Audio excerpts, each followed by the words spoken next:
Merci à Citoyens Justice de nous avoir proposé de co-organiser cette journée et d'avoir au final organisé toutes les modalités et géré tous les participants, l'organisation du programme. Moi j'interviens 2 fois aujourd'hui. Du coup, cet après-midi je serai beaucoup plus court, ce qui permettra de bien rentrer dans les modalités horaires de la journée, puisque je devais co-intervenir cet après-midi. Le co-intervenant ne pouvant pas venir, j'ai une intervention un peu écourtée, donc je pourrais dire ce qu'il était censé dire, mais cela permettra de partir à l'heure ce soir. Comme ça rassure un petit peu tout le monde aussi vis-à-vis des montres, etc. Alors, pour ma part, je dois parler de la criminologie positive. Alors, c'est un petit peu étrange, parce que je pourrais me plaindre d'avoir un sujet aussi dense, mais en même temps, je l'ai choisi. Donc, c'est compliqué. Parler de la criminologie positive, c'est parler de tous les modèles qui se développent actuellement en criminologie, dont la justice restaurative, et qui ont une finalité que l'on pourrait appeler complémentaire, avec une philosophie commune. Si la justice restaurative est un petit peu le socle théorique et philosophique de la criminologie positive, nous avons des modèles qui nous proposent une finalité, comme la désistance pour les auteurs, et nous avons des modèles qui nous proposent des méthodologies d'intervention, comme le Good Life Model, en nous disant, quand vous vous intéressez aux besoins de la personne, au final, à quel besoin vous vous intéressez clairement. Et le Good Life Model va réussir à établir une liste des différents besoins fondamentaux humains que nous retrouvons en criminologie. Il y a donc beaucoup de modèles, beaucoup de choses à voir, et je ne pourrai pas tout aborder. Et surtout, passer de la théorie à la pratique sera compliqué en abordant tout. Donc ce que je vais essayer de faire, c'est revenir à la base. Qu'est-ce qu'on entend par la restauration ? Qu'est-ce qui se passe dans l'être humain lorsque l'on parle d'une restauration ?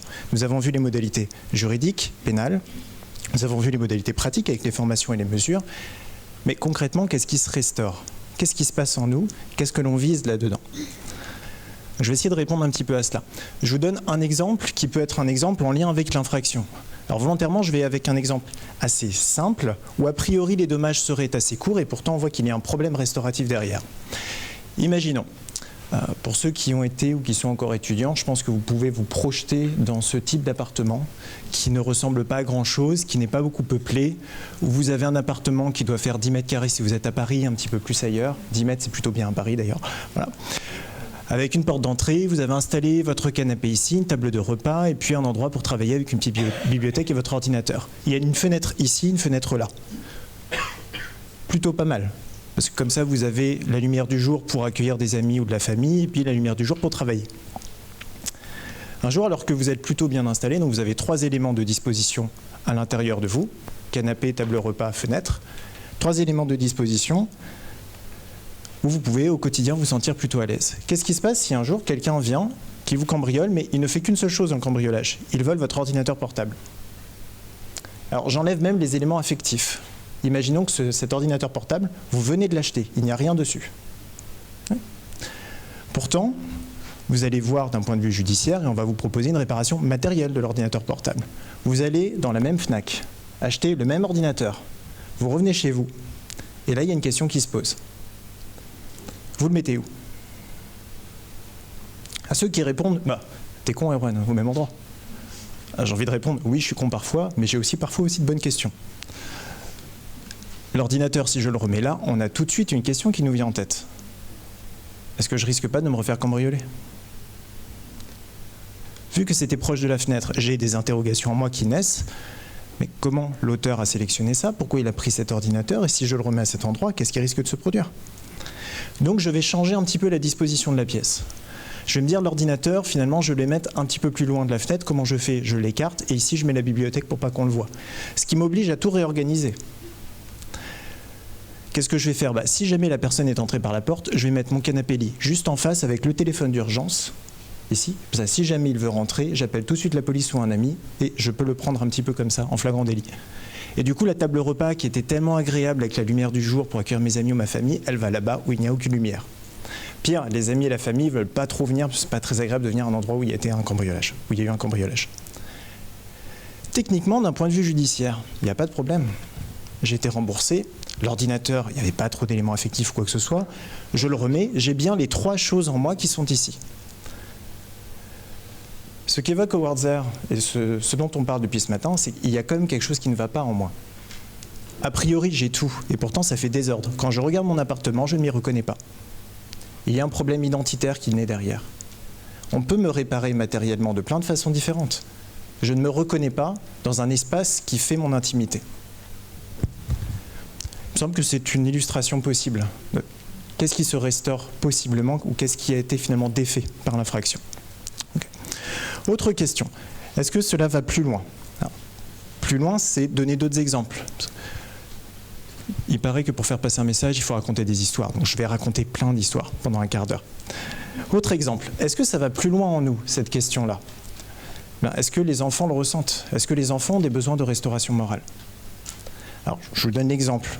Fin de semaine dernière, mon fils, il va avoir 6 ans, il s'appelle Samuel. Il sort de l'école et il est en larmes. Alors, c'est une histoire très sérieuse, je vous prie de compatir. Il est en larmes, pourquoi? Parce que son ami Gaspard, qui n'est plus son ami pendant 15 minutes, c'est sérieux comme histoire, son ami Gaspard n'a pas respecté un deal entre eux. Normalement, ils devaient construire une fusée tous les deux. Mon fils devait faire la fin de la fusée, Gaspard devait faire le début. Mon fils, je ne sais pas pourquoi, il n'a pas fait la fin tout de suite, il a été faire autre chose, et du coup, Gaspard a fini la fusée. Incroyable quand même, hein. Les enfants, ils se permettent tout. Bon. Mon fils est en larmes et il vient me voir et puis il me dit « Gaspard, c'est plus mon ami parce que normalement on devait faire quelque chose. Normalement, il devait me laisser faire ça. C'était le contrat entre nous. Je devais faire ceci. » Est-ce qu'il a vraiment été privé de quelque chose? Est-ce qu'il manque quelque chose? Parce qu'il pourrait tout à fait défaire la fusée et la refaire lui-même. On va demander à Gaspard, et Gaspard pensait rendre service. Donc en plus, c'est un auteur bienveillant. Voilà, il y en a quelques-uns. Ça, c'est pour les enfants. Il y a un problème d'équité dans les contrats que l'on passe entre les êtres humains. Est-ce que ça va encore plus loin que ça? Je vous montre une petite expérience qui a été faite, une expérience de Franz de Waal qui est très connue, qui est l'expérience de l'inéquité chez les Capucins. Je vous la montre. Il y a une petite vidéo. Hop, normalement, c'est bon. À 13 minutes 50.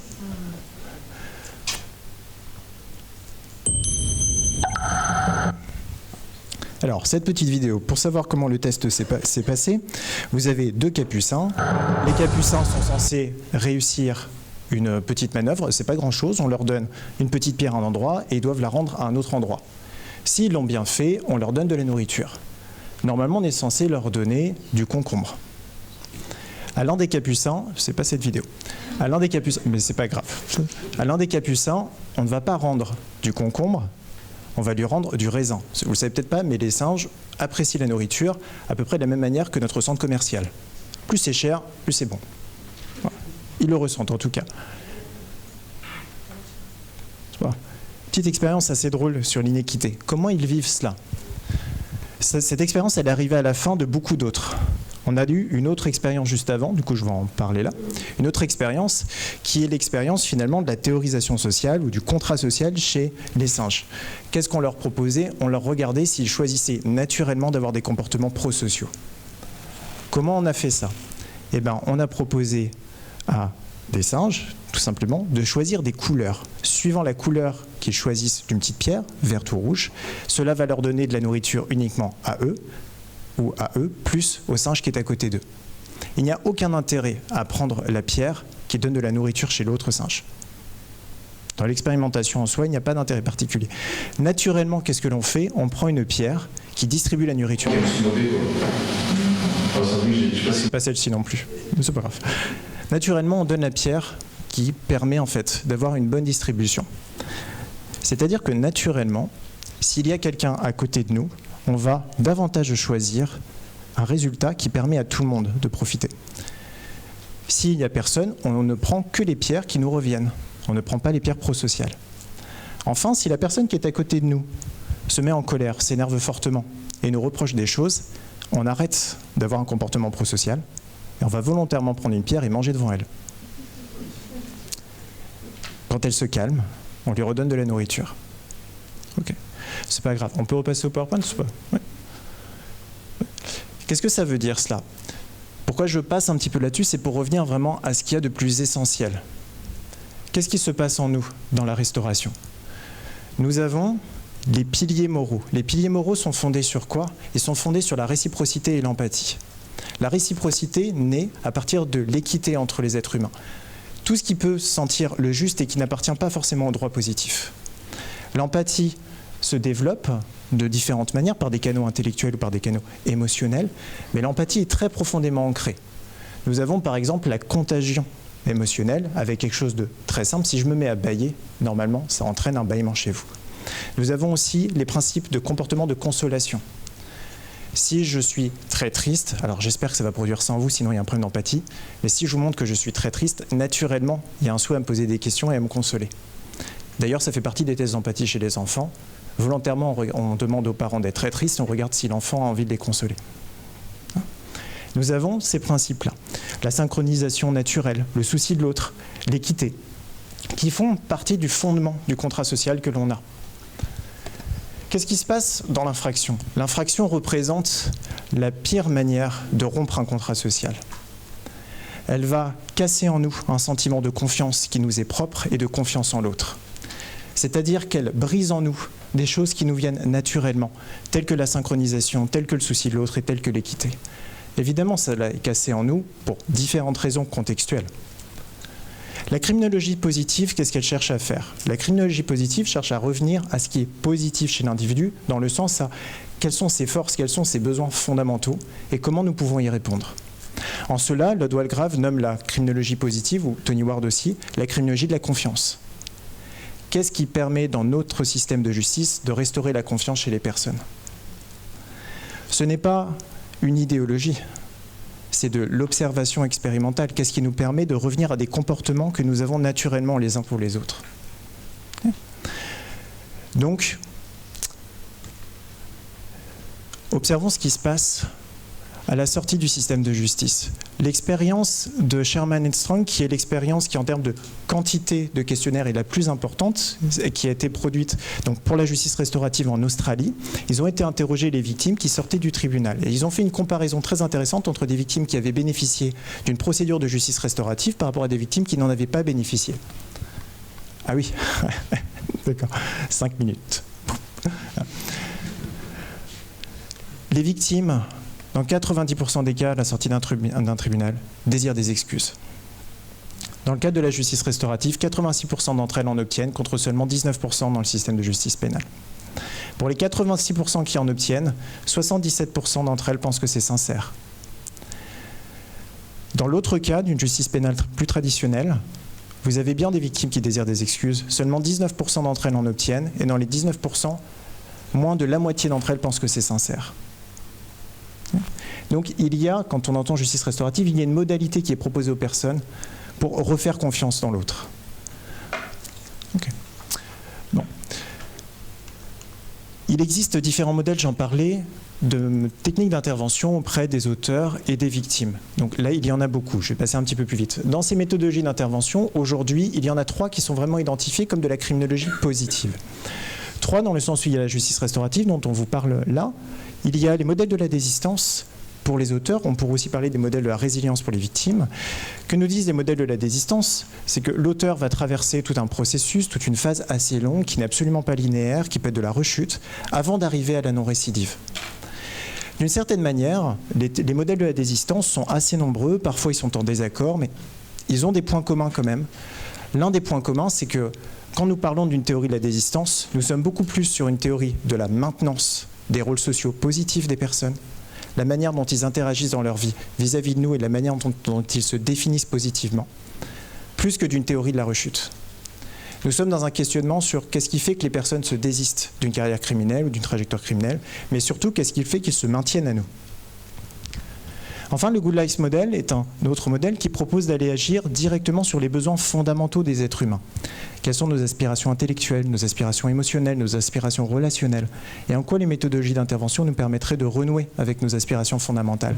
En quoi le passage à l'acte a permis pour l'auteur, d'une manière qui est inadéquate et infractionnelle, mais de chercher à satisfaire des besoins qui sont fondamentaux chez lui. Et en quoi l'infraction pour la victime a brisé un désir de vie future et a brisé des besoins qui lui sont aussi fondamentaux. En cela, il y a un point commun très fort. Pour autant, ils n'ont pas exactement la même perspective. Certains cherchent de suite une réhabilitation ou une prévention de la récidive, là où la justice restaurative pose un socle général philosophique positif, en disant, peu importe ce que vous appliquez, il y a différentes mesures dans le monde, on ne choisit pas toujours les mêmes, peu importe, ce qui est important, c'est de revenir à l'essentiel. Qu'est-ce qu'attendent les êtres humains et qu'est-ce qui a été chez eux finalement dénoué par l'infraction? Revenir à une restauration. Donc je ne peux pas parler de tout. Sachez en tout cas qu'aujourd'hui, on parle beaucoup des mémoires ressources. Vous avez un ensemble de neurones en vous, 10 puissance 11 à peu près, 10 puissance 4 de connexion neuronale. Vos mémoires sont dans vos neurones, dans des charges électriques. Vous apprenez au quotidien des mémoires. Et il y a des mémoires que l'on pourrait appeler ressources positives.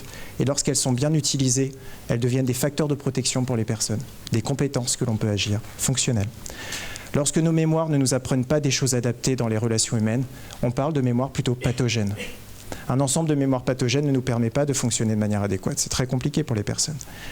Ce que vise la criminologie positive et notamment la justice restaurative, c'est de proposer aux personnes de revenir dans des mémoires ressources fonctionnelles, de les développer et de remettre la lumière là où il y a eu des difficultés. Il s'agit moins de méthodes d'intervention sur les vulnérabilités que la manière de se saisir de ces ressources pour essayer de mettre de la lumière partout dans sa vie. Donc, on essaie systématiquement de se souvenir du futur. Qu'est-ce que je souhaitais devenir avant qu'il y ait infraction ? Est-ce que c'est toujours réalisable ou non ? Je vais m'arrêter là, je ne peux pas donner tous les exemples, c'est pas grave. À partir de ceci, il y a différentes méthodes d'application. Alors ça, je peux peut-être juste mettre le PowerPoint. Hop, différentes méthodes d'application. Bon, il y avait des discussions, enfin des discours d'auteurs et de victimes par rapport à ça. Voilà. Il y a différentes méthodologies d'application en justice restaurative qui sont reconnues par les mesures de la circulaire, les médiations, les cercles restauratifs, les différentes modalités. Ce que préconiserait la criminologie positive, c'est que la justice restaurative, un petit peu dans ce qui a été entendu par l'approche maximaliste, la justice restaurative est la porte d'entrée dans l'intervention. Qu'est-ce que nous attendons de la personne que nous accueillons? Quels sont ses besoins fondamentaux à restaurer? Si elle en est d'accord, cette personne, si elle est volontaire, nous pouvons utiliser des mesures de justice restaurative. Si elle ne souhaite pas rentrer dans ces mesures pour beaucoup de raisons qui lui appartiennent, c'est-à-dire une difficulté à rencontrer son auteur, sa victime, ou un autre auteur ou une autre victime, ou des membres de la communauté qui pourraient la soutenir, nous pouvons lui proposer de manière complémentaire ou à la place des professionnels qui vont agir aussi sur ce sentiment de justice à restaurer, mais avec d'autres modalités et des objectifs peut-être plus fins, c'est-à-dire la réhabilitation, c'est-à-dire le soin, etc. C'est-à-dire des objectifs supplémentaires. Mais la justice restaurative serait la porte d'entrée de tout ce mécanisme-là. Le service ARCA, tout comme Citoyen Justice, tout comme l'IFJR et l'ENAP et France Victimes, forment à différentes modalités. Il existe en effet différentes approches. Nous avons fondamentalement un accord commun sur le fait de restaurer le sentiment de justice chez les personnes, avec des mesures au final qui sont communes puisqu'elles sont reconnues dans la circulaire. Pour ce qui nous concerne, le niveau 1 représente les mesures fondamentales. Qu'est-ce que vous pouvez mettre en place en termes de protocole de justice restaurative? Le niveau 2 correspond plutôt à toutes les méthodologies, les techniques spécifiques que vous pourriez mobiliser pour entraîner ce sentiment de justice et finalement motiver les personnes à participer à des mesures. Non pas les motiver contre leur gré, mais leur donner confiance en vous et vous leur donner confiance pour leur montrer que ces mesures-là répondent à des besoins fondamentaux, là où sur une fiche parfois c'est très compliqué de se projeter. Voilà.